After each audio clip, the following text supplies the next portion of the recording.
لیکن یہاں جو ہے معاملہ صوم، اس سے پہلے مکی دور میں صوم کا کہیں کوئی تذکرہ ہی نہیں، نہ عربوں میں اس کا رواج تھا۔ یہ لفظ بھی عربی زبان میں تھا گھوڑوں کے لیے، گھوڑے روزہ رکھتے تھے۔ رکھتے کیا تھے بیچارے؟ انہیں رکھوایا جاتا تھا، کیونکہ عربوں کا جو معاملہ تھا وہ لوٹ مار، غارت گری، اور اس کے لیے انہیں چاہیے تیز رفتار سواری، جاؤ حملہ کرو، لوٹو مارو اور بھاگو۔ اونٹ جو ان کی فضا اور ان کے ماحول کے لیے مناسب تھا وہ زیادہ تیز دوڑ نہیں سکتا، اپنی اس ضرورت کے لیے گھوڑا چاہیے تھا۔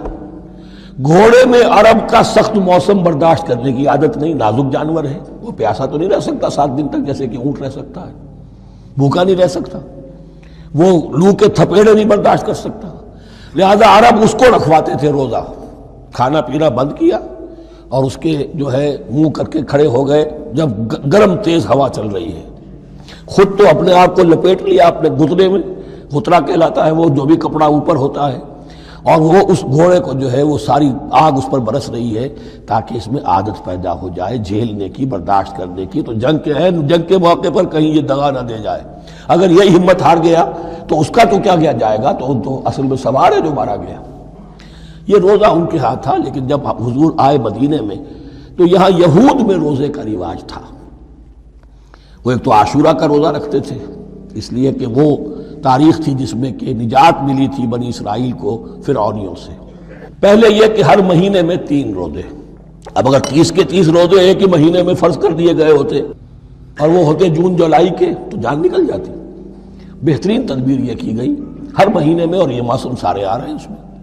پھر کچھ عرصے کے بعد یہ رمضان کا روزہ فرض کیا گیا۔ پہلا جو روزہ تھا 3 دن کا، اس میں یہ بھی تھی اجازت کہ جو اگر مسافر نہیں ہے، بیمار بھی نہیں ہے، طاقت رکھتا ہے روزہ رکھنے کی، پھر بھی روزہ نہ رکھے تو اس کا فدیہ یہ ہے کہ 1 مسکین کو کھانا کھلائے۔ علی الاطلاق تھا یہ۔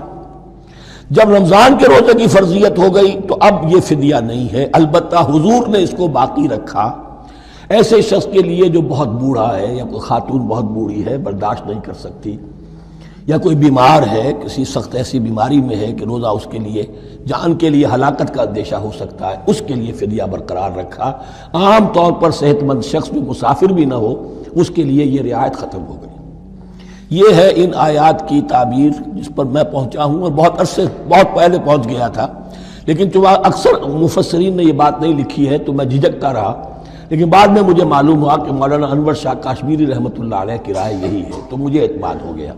اور پھر مجھے اس کا ذکر جو ہے یہ تفسیر کبیر میں امام راضی کے ہاں بھی مل گیا کہ متقدمین کے ہاں یہ رائے موجود تھی کہ پہلی 2 آیتیں جو ہیں اس روزے سے متعلق یہ رمضان کے روزے سے متعلق نہیں ہیں، بلکہ وہ 3 ہر مہینے کی 13، 14 اور 15 ایام 20 کے روزے حضور نے بعد بھی رکھے ہیں نفلاً، لیکن شروع میں یہ 3 روزے رکھنے کا حکم دیا گیا تھا۔ پہلی 2 آیتیں اس 6 آیتوں پر مشتمل رکوع، اور یہ ایک عجیب مقام ہے۔ قرآن مجید کے احکام بہت دفعہ ہے، نماز کے احکام قرآن میں بہت دفعہ ہیں، کہیں وضو کا ہے، کہیں تیمم کا ہے، کہیں اور نماز خوف کا ہے، مختلف جگہوں پر، لیکن صوم کی عبادت پر یہ 6 آیات کامل ہیں، مکمل ہیں، اس کی حکمت، اس کی غرض و غایت، اس کے احکام سب کے سب اس میں آ گئے۔ اب پہلی 2 آیتیں کون سی ہیں؟ یا ایھا الذین آمنوا کتب علیکم الصیام کما کتب علی الذین من قبلکم لعلکم تتقون، اے ایمان والو تم پر بھی فرض کیا گیا روزہ رکھنا جیسے کہ فرض کیا گیا تھا تم سے پہلوں پر، تاکہ تمہارے اندر تقوی پیدا ہو جائے۔ وہ جنگ کے لیے کرواتے تھے گھوڑوں کو تیار، تمہیں تقوی کے لیے اپنے آپ کو تیار کرنا ہے، بھوک کو قابو میں رکھ سکو، شہوت کو قابو میں رکھ سکو، پیاس کو برداشت کر سکو۔ اللہ کی راہ میں جنگ کے لیے تمہیں نکلنا ہوگا، اس میں بھوک بھی آئے گی، پیاس بھی آئے گی، اپنے آپ کو تیار کرو جہاد کے لیے۔ اور یہ بات واضح ہو جائے گی، اگلے رکوع سے قتال کی بحث شروع ہو جائے گی۔ روزے کی یہ گفتگو ہو رہی ہے تمہیداً قتال کے لیے، جیسے گھوڑوں کو تیار کیا جاتا تھا، صوم رکھوایا جاتا تھا قتال کے لیے۔ ایام معدودات، گنتی کے چند دن ہیں، یہ گویا کہ ثبوت ہے اس کا کہ یہ 2-3 دن سے زیادہ، معدود جو ہے وہ عربی زبان میں 9 سے زیادہ نہیں ہو سکتا۔ معدودہ جب آئے گا، ایام معدودات، یہ جمع جو ہے جمع قلت کہلاتی ہے، معدودات، معدودہ بڑی سے بڑی رقم ہو سکتی ہے، لیکن معدودات جمع قلت ہے۔ گنتی کے چند روز ہیں. فمن کان منکم مریضا، ان میں بھی یہ رعایت ہے کہ جو تم میں سے بیمار ہو او علی سفر، یا سفر پر ہو، فعدۃ من ایام اخر، تو وہ تعداد پوری کر لے دوسرے دنوں میں. وعلی الذین یطیقونہ، اور جو اس کی طاقت رکھتے ہوں، فدیۃ طعام مسکین، وہ فدیہ دیں ایک مسکین کا کھانا کھلانا. ان آیات کی تفسیر میں جیسا کہ میں نے عرض کیا مفسرین کے بہت سے اقوال ہیں، اب میں اس کی بحث میں نہیں جا سکتا. جو میں نے اپنے مطالعے کے بعد رائے قائم کی ہے میں صرف وہی بیان کر رہا ہوں کہ اس وقت، اور یہ امام راضی کے الفاظ ہیں کہ یہ فرضیت الگ تعیین نہیں تھی بلکہ الگ تخییر تھی. فرض تو ہے روزہ، لیکن اس کا بدل بھی دیا جا رہا ہے، اگر تم نہیں رکھنا چاہتے تو تم ایک مسکین کو کھانا کھلا دو. تو گویا کہ تدریجاً انہیں لانا تھا، چونکہ اس بات کے وہ پہلے سے عادی نہیں تھے. فمن تطوع خیرا فهو خیر اللہ، اور جو اپنی جی سے اپنی مرضی سے خیر کرنا چاہے تو اس کے لیے خیر ہے، روزہ بھی رکھے اور مسکین کو کھانا بھی کھلائے، دونوں کام کرے، تو اس میں کوئی رکاوٹ تو نہیں، اس کے لیے بہتر ہوگا. وان تصوموا، اور دیکھو اگر روزہ رکھو، خیر لکم ان کنتم تعلمون، یہ تمہارے لیے بہتر ہے اگر تم جانو. اب یہاں بھی ایک طرح کی رعایت کا انداز ہے. اب آ رہی ہیں دو آیتیں جو خاص رمضان کے روزے سے متعلق ہیں، حکمت اور غرض و غایت. پھر ایک آیت طویل آئے گی احکام، اور پھر ایک آیت آئے گی لٹمس ٹیسٹ. یہ 6 آیتیں. شہر رمضان الذی انزل فیہ القرآن، رمضان کا مہینہ وہ ہے جس میں قرآن نازل کیا گیا. ھدی للناس وبینات من الھدی والفرقان، لوگوں کے لیے ہدایت، اور ہدایت کے بھی روشن بینات باتیں، والفرقان، اور حق و باطل میں فرق کر دینے والی چیز. فمن شہد منکم الشہر، تو جو کوئی بھی پائے اس مہینے کو، یا جو شخص بھی مقیم ہو اس مہینے میں، مسافر نہ ہو، فلیصم، اس پر لازم ہے کہ روزہ رکھے. اب وہ وجوب علی التخییر ختم ہو گیا، اب وجوب علی التعیین، اب یہ لازم ہے، یہ رکھنا ہے. ایک رعایت باقی رکھی، ومن کان مریضا او علی سفر فعدۃ من ایام اخر، جو بیمار ہے یا یہ کہ سفر پر ہے وہ تعداد پوری کر لے دوسرے دنوں میں. یرید اللہ بکم الیسر ولا یرید بکم العسر، اللہ تمہارے ساتھ آسانی چاہتا ہے، سختی نہیں چاہتا. یہ لوگ اپنے اوپر سختیاں جھیلتے ہیں، شدید جو ہے سفر کے اندر بھی روزہ رکھے ہوئے، حالانکہ یہاں اجازت دی ہوئی ہے. یہ بلکہ حضور نے ایک مرتبہ ایک سفر میں کافی سرزنش کی، کچھ ایک جہاد اور قتال پہ نکلے تھے، لیکن کچھ لوگوں نے اس سفر میں بھی روزہ رکھ لیا. نتیجہ یہ ہوا کہ سفر کے بعد جہاں منزل میں اب جا کر خیمے لگانے تھے وہ نڈھال ہو کر گر گئے. جن لوگوں کا روزہ نہیں تھا انہوں نے پھر وہ خیمے لگائے، منزل کا کام کیا.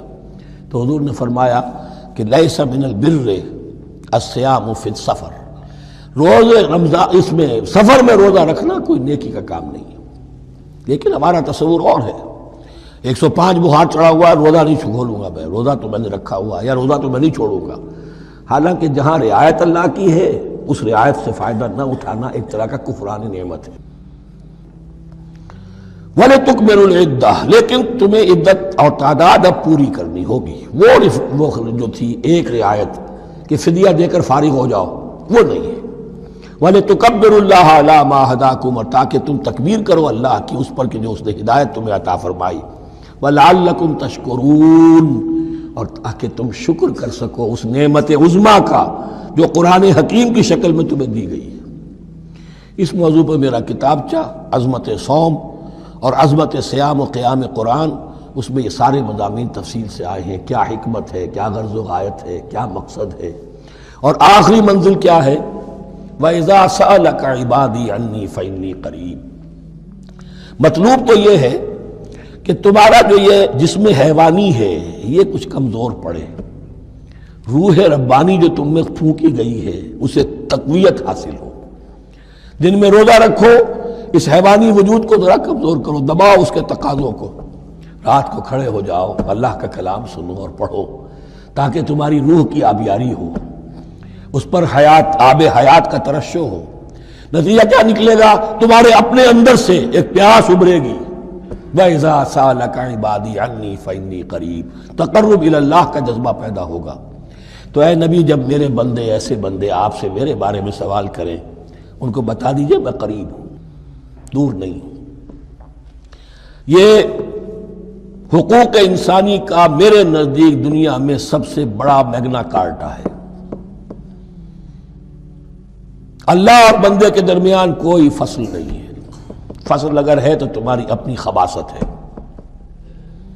اگر تمہاری نیت میں فساد ہے، حرام خوری تو کرنی ہی کرنی ہے، تو اب کس منہ سے اللہ سے دعا کرو گے؟